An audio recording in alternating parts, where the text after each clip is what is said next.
Assalamualaikum warahmatullahi wabarakatuh. Selamat datang mahasiswa IAIN Jember di kampus yang penuh barokah dan bisa menjadi buffer state loncatan menuju cita-cita dan masa depan generasi bangsa. Hari ini kita akan berdiskusi tentang peran mahasiswa dan 4 pilar kebangsaan. Tentu ini kaitannya karena mahasiswa sebagai ujung tombak dari masa depan bangsa ini, tentu mahasiswa harus memahami dan harus mengerti landasan pokok dia berbangsa dan bernegara. Satu hal yang harus dipahamkan pada era sekarang, era digital, adalah melunturnya pemahaman generasi muda terhadap 4 pilar kebangsaan, pemahaman terhadap Pancasila sebagai dasar negara, filosofi negara, ideologi negara yang lebih dikenal sebagai common platform.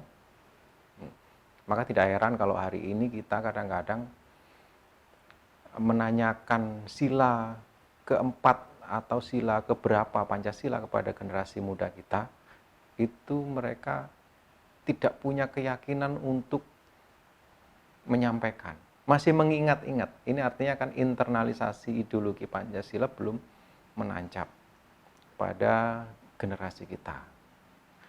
Padahal 4 pilar itu adalah ruh kita bernegara, ruh kita berbangsa, sehingga kita tahu tujuan kita berbangsa dan sekaligus kelak ketika menjadi seorang pemimpin atau elit politik atau profesionalisme di bidang tertentu, dia bisa menjadikan ideologi atau Pancasila, dasar-dasar negara dan nilai-nilai dasar yang terkandung di dalamnya sebagai spirit untuk membatasi di mana wilayah dia berjuang.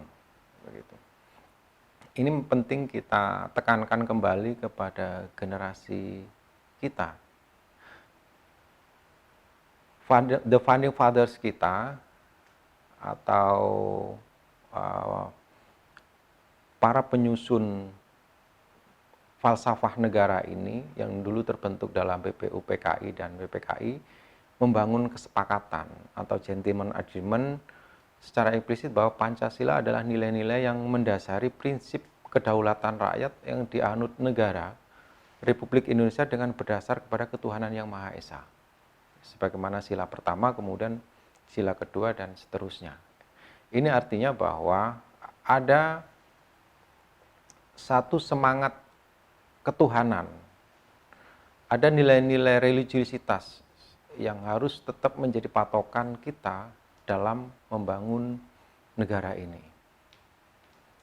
Dan ini selaras juga ketika kita mengambil satu pilihan generasi muda kita, adik-adik mahasiswa-mahasiswi, untuk menimba ilmu di kampus IAIN Jember ini.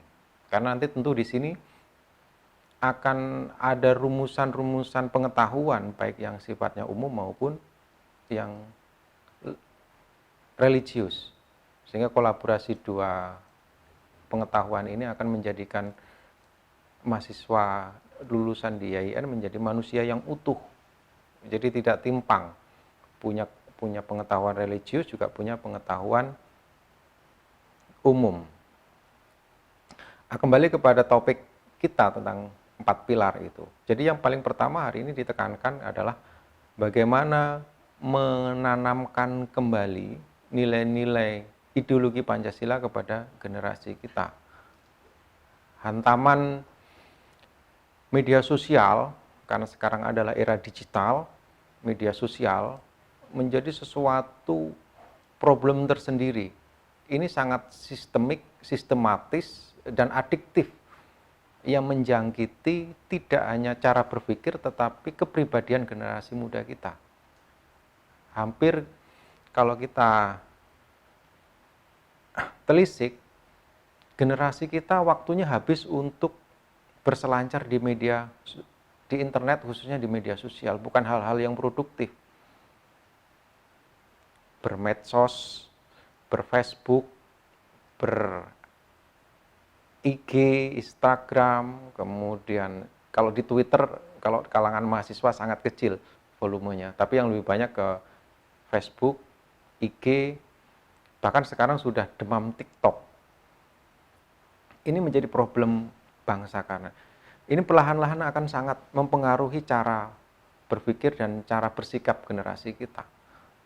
Nah, dan hari ini kita juga tidak memiliki satu rumusan kebijakan yang memberikan sebuah filter kepada generasi kita menggunakan media sebagai senjata untuk melakukan internalisasi ideologi, menanamkan pemahaman-pemahaman kebangsaan, maka kemudian menurunkan nilai-nilai toleransi, nilai pluralisme, kemudian nilai menghargai saudara tanpa harus membedakan ras, suku, dan warna kulit, kemudian tidak berpolemik karena perbedaan pilihan politik dan lain sebagainya. Ini hal-hal semacam ini semakin lama semakin luntur.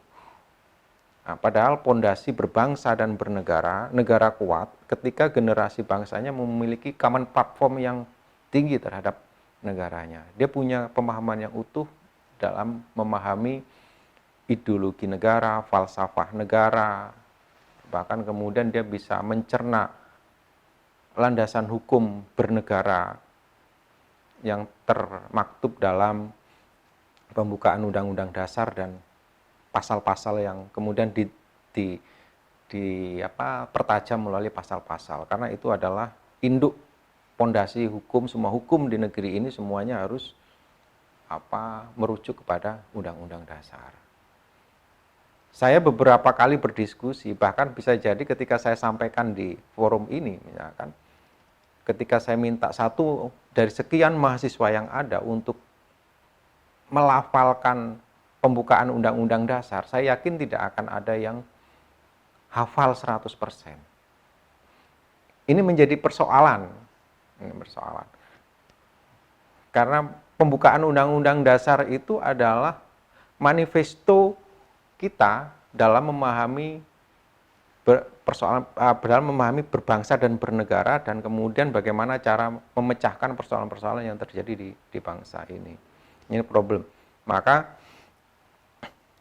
sekiranya ada langkah-langkah ke depan yang dilakukan oleh seluruh elemen bangsa ini, baik pemerintah, kemudian lembaga pendidikan, dan turunan-turunan yang lain, aspek-aspek yang lain, untuk kembali memperkuat pondasi generasi kita dengan pemahaman-pemahaman ideologi kebangsaan. Karena jika tidak, maka mereka akan mudah sekali terombang-ambing oleh paham-paham baru, ideologi-ideologi baru yang bisa jadi nanti akan berbenturan dan bertentangan dengan ideologi Pancasila. Jika ini terjadi, maka kita akan kesulitan. Nah, problem media sosial ini menjadi problem pelik yang terjadi di generasi kita hari ini. Selanjutnya juga menjadi dinamika yang negatif. Kalau dinamika itu cenderungnya positif ya. Menjadi sesuatu yang negatif yang sekarang menjangkiti generasi kita termasuk mahasiswa. Bayangin hari ini kita sudah menghadapi namanya bonus demografi, di mana anak-anak usia produktif di tahun 2025 sudah angkanya akan mencapai lebih dari 50%. Ketika generasi-generasi produktif ini satu tidak punya kematangan pemahaman ideologi, kemudian mereka unskilled, terus kemudian mereka sibuk dengan media sosial dan lain sebagainya, maka hampir bisa dipastikan bahwa negara ini akan berhadapan dengan ancaman generasinya. Jadi bukan mendapatkan manfaat dari generasinya. Ini problem besar. Kalau kita mau merujuk pada bagaimana sih bangsa yang besar, bangsa yang kuat, Hari ini di dunia hanya ada dua negara besar, negara kuat yang diakui.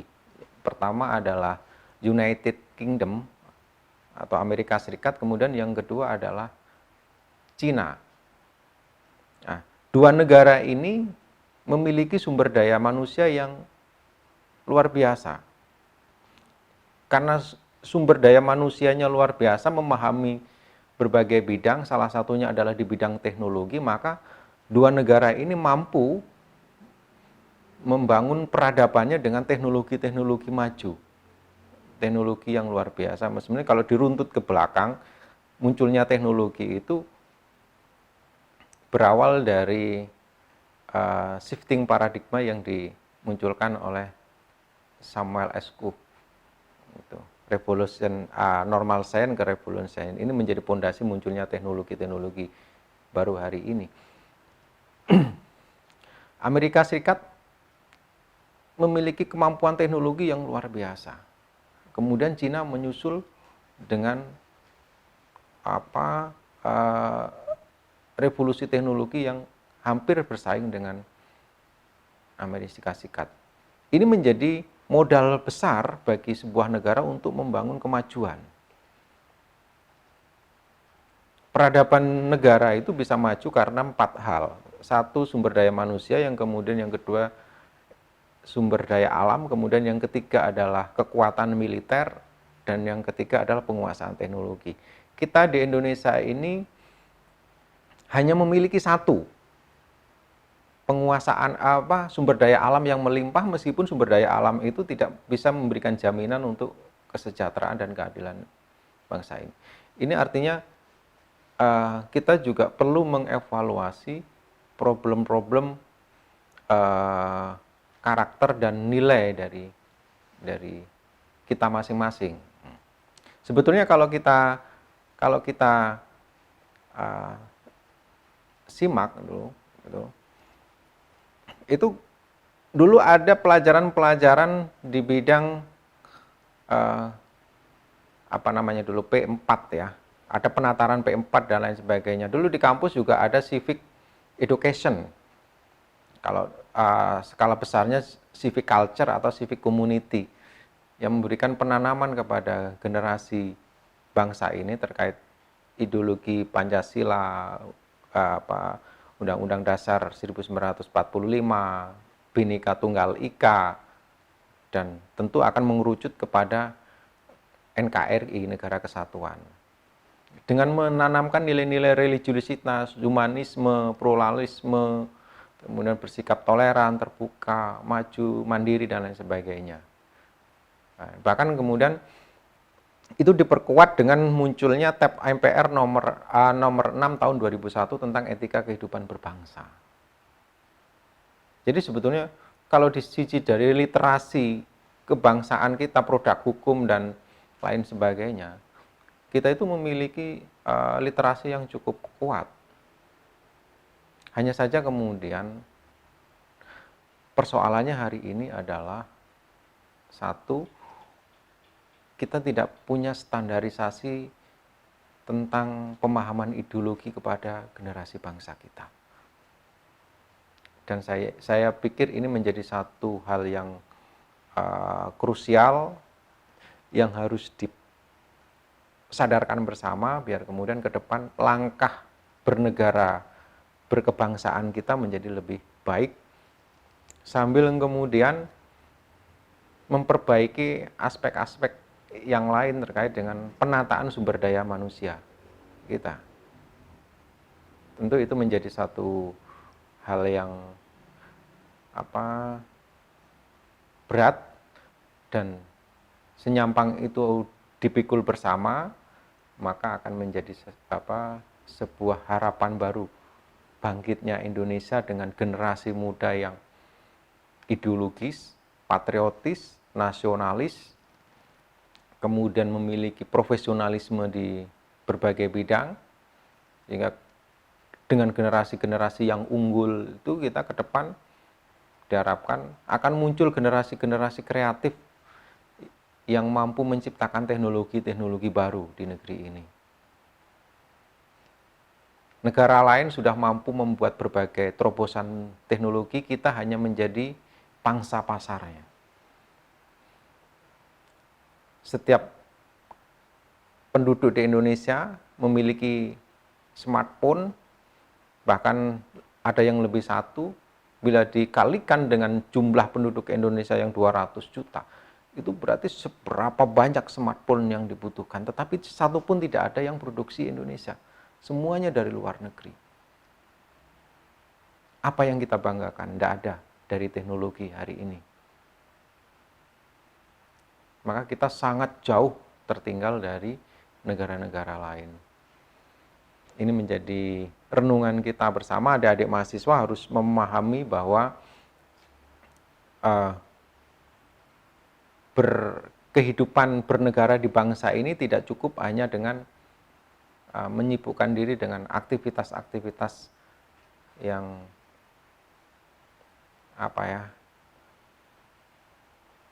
larut dalam aktivitas-aktivitas media sosial. Maka kemudian perlu ada pemahaman secara tegas tentang penafsiran identitas diri kita masing-masing sebagai mahasiswa.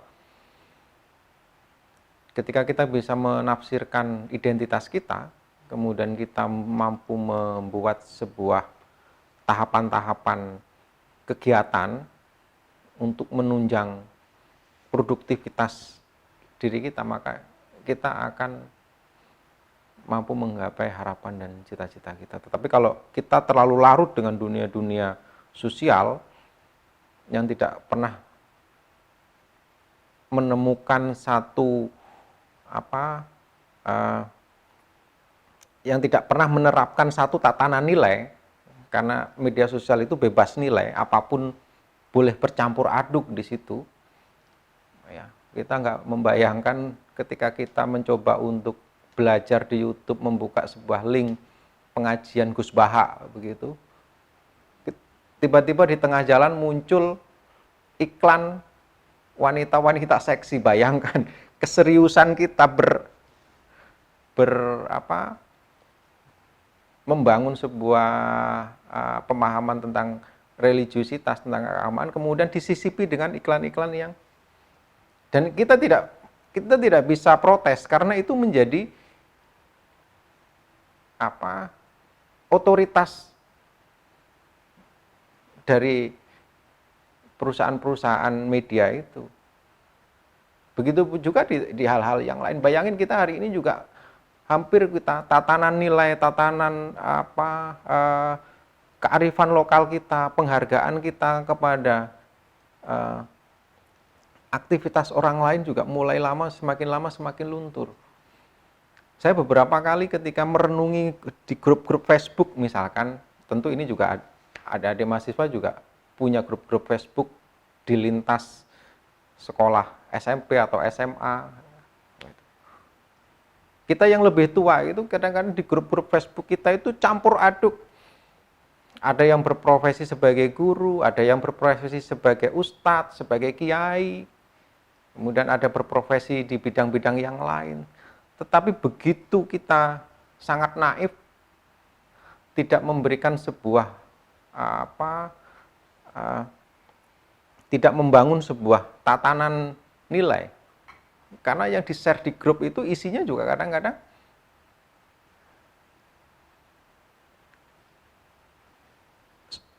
konten-konten yang berbau pornografi dan lain sebagainya.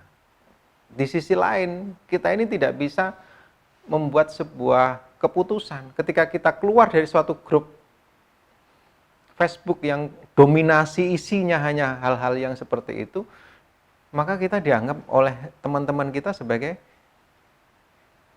orang yang eksklusif, tidak punya loyalitas kepada teman dan lain sebagainya.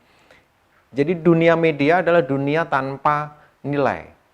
Karena yang punya nilai, yang punya aturan adalah perusahaan-perusahaan media itu. Dan kita harus selektif dan kita harus mampu memanfaatkan media karena kita tidak bisa menghindari. Gunakan untuk hal-hal yang baik, untuk hal-hal yang produktif. Jangan sampai kemudian juga mahasiswa ketika sudah masuk di kampus, semua referensi dikembalikan kepada mesin pencari Google. Membuat makalah, mencari tema-tema di mesin pencari Google. Padahal itu tidak memiliki standar ilmiah, tidak sesuai dengan standar kampus. Karena mahasiswa tetap harus ke perpustakaan, mahasiswa harus tetap membaca buku-buku, jadi meluangkan uang yang dimiliki, yang diberikan orang tua, disisipkan untuk membeli buku. Bukan hanya habis dibelikan kuota internet. Dengan media sosial, dengan kecanggihan teknologi dan media hari ini, semuanya bisa berputar balik 180 derajat. Orang yang awalnya hidup di desa, tidak dikenal oleh banyak orang, tetapi karena dia memiliki bakat, memiliki kemampuan tertentu dan itu unik, kemudian menarik untuk dilihat oleh masyarakat, jadi viral, dalam hitungan sehari 2 hari dia bisa menjadi orang yang sangat terkenal. Yang awalnya tidak memiliki penghasilan lebih, tiba-tiba dia bisa mendapatkan uang puluhan hingga ratusan juta. Hingga kadang-kadang kemudian ada perubahan sikap, shock culture, ketidakmampuan untuk beradaptasi dengan kejadian-kejadian yang terjadi. Begitu juga dengan dahsyatnya media hari ini, orang yang dulu dikagumi oleh masyarakat, itu punya popularitas, punya jabatan, dan lain sebagainya, karena tidak mampu memanfaatkan media dengan baik, dia tersandra oleh media, akhirnya juga jatuh. Jadi media hari ini menjadi bagian dari penentu masa depan kita, unpredictable, susah diprediksi. Satu-satunya orang yang bisa bertahan, survive di kehidupan yang unpredictable adalah orang yang punya profesionalisme. Profesionalisme itu bisa dibangun ada di mahasiswa oleh 3 aspek. 1, kedisiplinan, 2, rasa tanggung jawab, kemudian yang ketiga adalah etos kerja. Membangun ini sesuatu yang sangat sulit.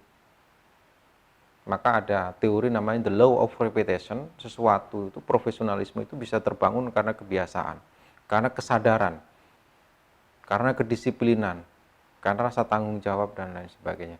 Ini menjadi hal penting bagi kita, biar kemudian adik-adik ketika jadi mahasiswa nanti mengerti identitasnya, kemudian bisa meluangkan waktu berapa jam untuk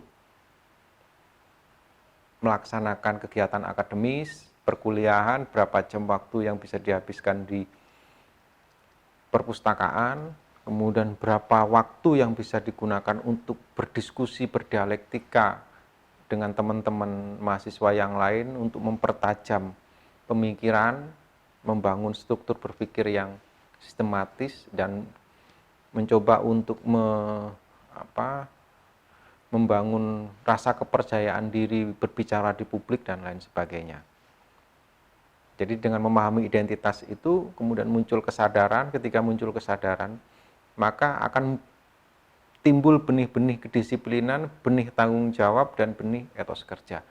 Dan ketika itu dimiliki maka kita akan adik-adik mahasiswa akan memiliki harapan masa depan di tengah situasi yang unpredictable tadi. Sebagai penutup, sebagai closing statement, ada beberapa hal yang ingin saya tekankan kembali terkait dengan Pancasila. Jadi ada beberapa pendekatan terkait dengan literasi Pancasila. Yang pertama adalah pendekatan historis. Ini menjadi kilas balik bahwa Pancasila itu dirumuskan dengan tujuan untuk dipakai sebagai pedoman hidup berbangsa dan bernegara. Kemudian Pancasila dalam pendekatan filosofis, yakni Pancasila sebagai sumber nilai dan jati diri bangsa. Kemudian yang ketiga adalah Pancasila dalam pendekatan yuridis, bahwa Pancasila merupakan pedoman hidup bangsa yang tertuang dalam pembukaan Undang-Undang Dasar 1945.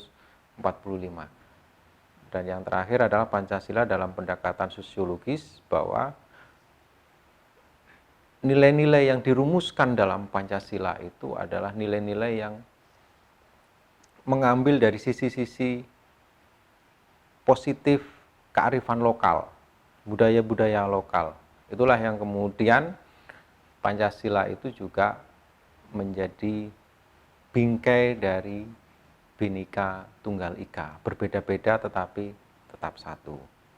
Itu yang bisa kita diskusikan, semoga di lain waktu kita bisa berdiskusi, karena ini adalah musim pandemi, kita tidak bisa bertatap muka, tidak bisa berdialog, dan saya yakin kita berdoa bersama-sama semoga pandemi COVID-19 ini bisa berakhir, aktivitas kegiatan belajar perkuliahan bisa berjalan dengan normal, dan kita bisa berdiskusi, berdialog secara langsung. Karena itu akan menumbuhkan energi yang luar biasa bagi mahasiswa untuk semakin semangat menjalankan aktivitas-aktivitas perkuliahan. Terima kasih, selamat berproses di kampus IAIN Jember. Saya akhiri, wallahu muwaffiq ila aqwamit thoriq. Assalamualaikum warahmatullahi wabarakatuh.